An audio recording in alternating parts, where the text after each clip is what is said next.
안녕하세요.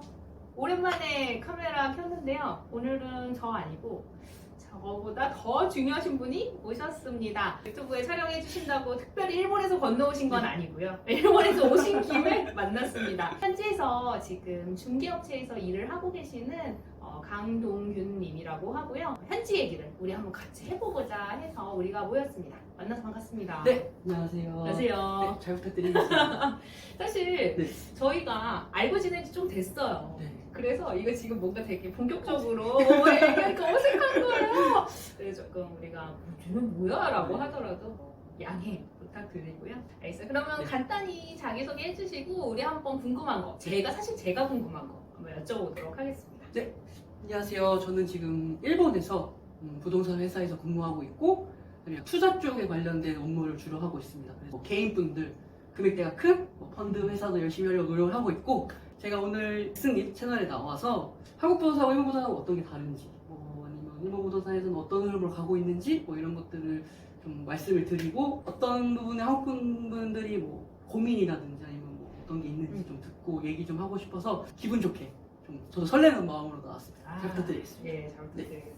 현지에 계신, 현지에서 뛰고 계신, 실전을 하고 계신 분의 이야기를 한번 들어보려고 해요. 제가 네. 약간 도화선을 짚인 것 같은데요. 요즘에 한국인들이 굉장히 일본 부동산에 관심이 있다고 하시는데 현지에서도 그렇게 체감을 하시는지 그리고 어떤 것들을 주로 한국인들이 네. 이제 원하시고 요청을 하시는지 혹시 알려주실 수 있나요?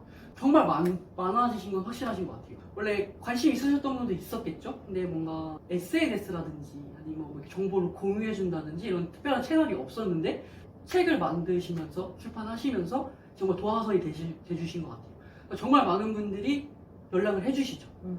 관심을 많이 가주시고. 근데 더군다나 금리 때문이라든지 좀 한국 부동산이 너무 비싸니까 환율도. 네, 그게 포커스가 많이 와주시는 것 같아요. 그래서 책을 내주시기 전에 환율이 너무 싸서 관심 있는 분들이 많으셨다가 근데 이제 올랐다면 이제 사그라드는 시점이었는데 그때 마침 책이 나오면서 다시 이렇게 올라간 것 같아요. 정말 많이 느끼고 있어요. 일본에 계신 한국인들이 연락을 많이 하시는 거죠? 그런 분들도 많으시고 한국에서 직접 투자하고 싶으시다고 말씀하시는 분도 많으세요. 근데 이제 일반하기 좀 어렵지만 좀 외국에서 이제 직장 다니시는 분들 같은 경우에는 아무래도 생활비라든지 거기서 살고 있어야 되는 거니까 현실적인 부분도 있죠. 근데 이제 한국에서 투자를 하신다는 분들은 아무래도 한국에서 산전수전이라고 해야 되나? 이런 것도 다 겪으시고 이제 한국 재미도 받고 좀 시야 좀 넓혀볼까 해서 이제 연락을 주시는 분들이 있어서 보시는 금액대가 확실히 다른 것 같아요. 금액대가. 구체적으로는 어떻게 다를까요? 그럼 일본에서 연락을 해주신 분들은 이제 월급 모아서 이제 투자를 좀 해보고 싶어요. 라는 분들이어서 이제 1억 미만 쪽, 원룸이라든지 멘션 조그만한 것들, 아니면 이제 집을 구매하실 건데 어떻게 하면은 좀 좋은 집을 살 수 있을까요? 이런 부분이 크다면 한국에서 연락 오시는 분들은 거의 건물 많죠. 건물이나 타워마저. 투자용으로. 네, 그런 느낌. 방금 말씀하신 1억은 1억 원인가요? 1억 N이죠. 네, 1억 N. 네. 그러면은 우리나라 돈으로 한 10억 원 정도 네, 10억. 아래의 것을 이제 일본 현지에 계신 분들께서는 많이 실제 사용 목적으로 네, 그죠. 좀 보시고 네. 저처럼 이제 투자를 위해서 이런 매물을 찾는 한국에 있는 한국인들은 확실히 그것보다는 더 네, 맞아요. 높은 금액의 네. 것들을 보더라. 근데 저도 사실은 2019년에 어떻게 보면 지금보다는 조금 현저히 좀 저렴했던 네, 그죠. 도쿄 부동산이었을 때도 제가 5억 원 가지고 5천만 원 가지고 한 1억 5천만 원 정도의 물건을 찾아다녔으니까요. 맞는 이야기네요. 지금은 네, 아무래도 그것이 더 높아졌죠. 네. 그리고 이제 현실적으로 이제 이 채널을 보시는 분들은 한국에 거주하시는 분들이 좀 많을 거라 생각이 드는데 뉴스나 기사에서 포커스를 맞추는 저금리나 부동산이 싸다 맞는 얘기인데 저희는 이제 해외 투자라는 거기 때문에 그런 여러 가지 부가적인 비용이라든지 이걸 이제 수익화하는 과정에서 현실적으로 지금 기준으로 한 이제 은행 대출 받아서 해서 한 20억 원 정도, 15억에서 20억 정도 되는 물건이 아니라면 투자 물건으로 해외 투자를 했을 때 현실적으로 내 수중에 들어오는 돈이 별로 없어요. 금액대가 커야지 돈을 벌 수 있는 구조이기 때문에 정말 죄송한 얘기지만 혹시 내가 적은 비용으로 일본에 투자를 해서 돈을 많이 벌 수 있지 않을까라는 생각이 있으시다면 그건 좀 아니라고 오늘 좀 솔직히 말씀을 드리고 싶었었어요. 안 된다. 이거 되게 중요한 네. 이야기인 것 같습니다. 그걸 할 바에는, 그러니까 이 할 바에라는 얘기를 들어가는 거는 말씀하신 대로 들어가는 비용이 너무 크다는 네. 거죠. 해외 부동산 투자라는 것 자체가 장벽이 높은데 거기에 규모의 경제를 실현할 수도 없는 종잣돈, 그리고 우리가 언어 극복하고 네. 임장 오가는데 비용도 들잖아요. 돈 시간 들고, 그리고 뭐 막말로 진짜 사기를 당할 수 있는 네. 위험성도 있고 등등 여러 가지가 있고, 그것을 극복해서 글쎄요, 뭐 2억 원, 3억 원짜리 오피스텔 사서 월세 받는다? 그럴 바에는 사실 한국에서 투자하는 게 네, 맞습니다. 훨씬 쉽고 훨씬 수익률이 네. 좋다는 거죠. 제일 중요한 레버리지. 맞습니다. 네. 맞아요. 이 얘기도 한번 해주시면 네. 좋은데, 최근에 이제 등장을 해서 이제 유튜브나 뭐 이런 책에서 레버리지를 활용하기 좋은 투자처라고 이야기를 네. 하는데요. 제가 이제 항상 주장하는 바는 어느 정도 규모가 있어야지만 레버리지를 끌 수 있다, 즉 대출을 받을 수 네. 있다라고 이야기를 합니다. 그래서 현지에서도 실제로 그런지도 말씀해 주시면 좋을 것 같아요. 금리가 싼 것도 맞고, 일본 사람이 집을 살 때 100% 롤을 받는 것도 다 맞는 얘기. 근데 이제 기사에서는 그게 포커스가 맞추다 보니까 외국인도 일본 은행 가면 받을 수 있겠네? 그러면 나 진짜 1억 가지고 막 3억, 4억 다 살 수, 막 2억 되는 거 살 수 있는 거 아니야? 이런 생각을 갖고 계시는데, 솔직히 말해서 저도 안 빌려줘요. 현지에 계시는데? 네, 저도 안 빌려주고, 그 은행에서 대출을 받는 것도 외국인 같은 경우에는 뭐 영주권 당연히 있어야 되고, 영주권이 없더라도 고스펙, 고연봉자, 아니면 안 빌려줘요. 일본 은행이 정말 깐깐하고, 그다음에 이제 버블 이후부터는 더 그런 쪽으로 해서 투자 물건을 살 때도 더 엄격하게 보고. 지금 한도가 되는 건 일본 사람이 집을 살 때, 내 집을 살 때 되는 게 정말 싸다는 거고, 이제 해외 분들이 사셨을 때는 절대 못 빌려준다.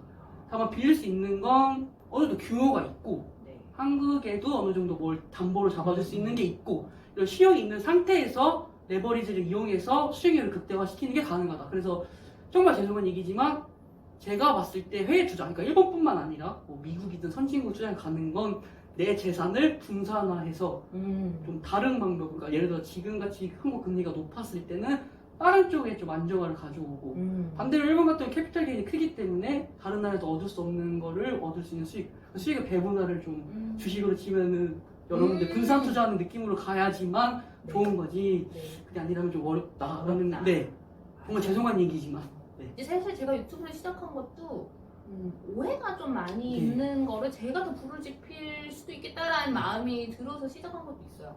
제가 유튜브 요번에 뭐 인터뷰 영상 몇 개 찍으면서 아무래도 장점 위주로 설명을 하다 그렇죠. 보니까 이런 단점, 어떤 단점? 외국인이 받기도 대출을 받기가 쉽지 않고, 네. 그리고 작은 규모면 안 네, 빌려주고, 안 빌려주죠. 뭐 금리도 아주 그 아름다운 0.몇 %의 금리는 우리에게 네, 해당 사항이 네, 맞습니다. 없고, 네. 이런 것들을 단점을 사실 제가 다 얘기했는데 다 잘렸어요. 그럼 어쩔 수 재미없으니까. 네, 그러니까 제가 저한테 이제 쏟아지는 네. 오해들도 그런 것들이 있었기 때문에 이제 시작을 했다라는 건데요.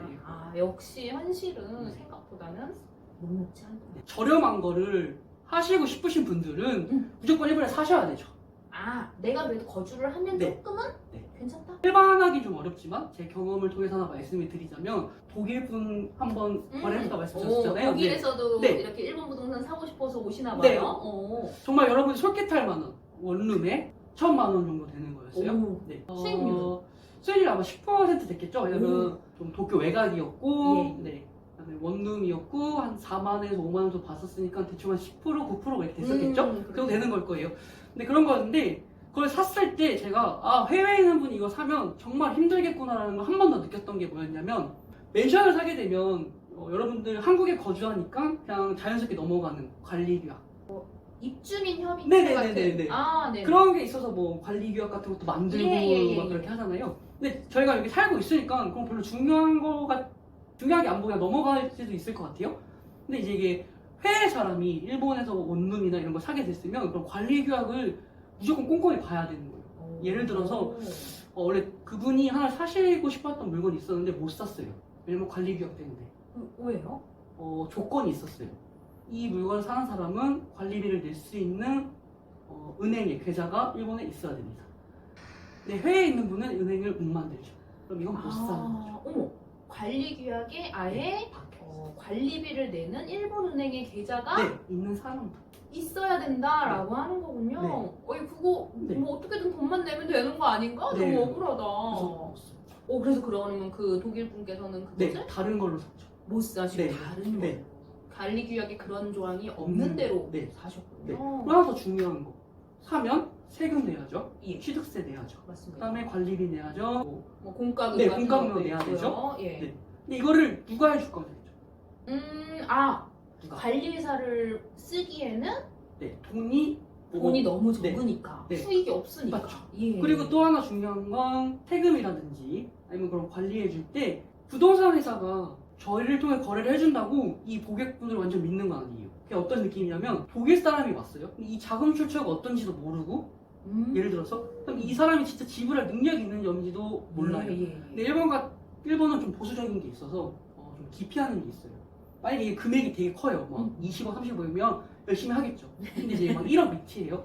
그러면 이제 저희도 기업이다, 일본 부서는 기업이잖아요. 그럼 수익이 그렇게 많이 남지가 않아요. 근데 이거를 그렇죠. 영어로 설명해, 영어로 계약서를 만들어서 설명해줘도 안 하는 게 낫죠. 그리고 아까 말씀드렸던 뭐 관리비라든지 뭐 세금 같은 거에 문제가 있었을 때 누가 책임지고 이런 문제들이 있어요. 그래서 저렴한 거를 안 하죠. 여기서 또 재밌는 포인트가 일본에서는 그 자금 출처에 대해서 되게 민감하게 생각하는 것 같아요. 그래서 저희가 이제 일본에서 뭐 한 4년 정도 이런저런 계약하고 거래를 하면서 꼭 거기 조항에 그런 거 써 있어요. 이 자금의 출처랄지 네. 내가 그 야쿠자라는 표현이 없는데 아무튼 네. 뭐 폭력단에 소속되지 않았다 뭐 네. 이런 규약이 꼭 하나씩 네. 있어요. 이게 되게 재밌는 포인트인데 실제로 그게 좀 중요하게 생각하시는 것 같고요. 일본인들이 굉장히 폐쇄적이에요. 네, 맞죠. 그리고 외국인들에게 오픈 마인드가 아니지만 하지만 자본 논리로 네. 내가 20억 30억짜리 산다라고 하면 어쨌든 네. 우리는 돈을 벌기 위해서 네. 복비를 벌기 네. 위한 사람들은 그것은 가능하게 해주지만 그게 아니라 작은 거는 네. 굳이 뭐 너무 리스크가 큰 거죠. 그쵸. 네. 그러니까 너무 리스크. 그 고객 입장에서도 본인도 힘들고 네. 그것을 거래를 중개 성사시키려는 이분들도 네, 맞습니다. 비용 대비 효과가 너무 네. 적은 거예요. 그럼 한편 예를 들자면 외국인 거주자가 이제 그런 맨션을 샀을 때 아마 소득세로 알고 있어요. 10%를 따로 떼가요. 내가 받는 월세. 그러면은 이제 그래서 제가 50만 원 받았어요. 예. 소득세에서 10%를 떼서 뭐 5만 원 되는 거죠. 그걸 떼가요. 그럼 관리비 떼가요. 뭐 떼가요 이러면 남는 게 없어요. 이제 관리하는 팀에서 물어봤을 때 나중에 소득 정산을 했을 때 그 세무사를 고용해서 그걸 다시 정산을 받을 수가 있다고 예. 근데 그 고용비가 더 비싸다고. 네, 이게 저렴한 거의 한계인 거예요. 월세 5만 원 받겠다고 네. 세무사 고용하면 네. 이거 뭐 어쩌자는 거지 네. 이런 거지. 네. 그래서 다시 원점으로 돌아오면 해외 투자를 하셨을 때 진짜 어느 정도 규모가 없다면 맞습니다. 이건 마이너스다. 안 하시는 게 낫다. 스님도 인터뷰 하실 때 다 편집돼서 하셨잖아요. 그런 거 사람들이 듣고 싶지 않고 재미없거든. 네, 재미없어요. 근데 그래서 누구든지 돈 다 빌 수 있고 싼 거 살 수 있다고 하지만 돈 안 되고 못 사고 안 된다. 정말 죄송하지만 맞아. 안 된다. 그런 거는 네. 서울에서 하시라. 네. 다만 이제 일본에 거주하시는 분들은 아 해볼만 하다. 해볼만하다. 네. 수익률 네. 좋으니까요. 그럼 내가 직접 가볼 수도 있고 내가 세금도 낼 수 있고 음, 다 할 수 있으니까. 내가 할 수 네, 있어. 내가 할 수 있어요.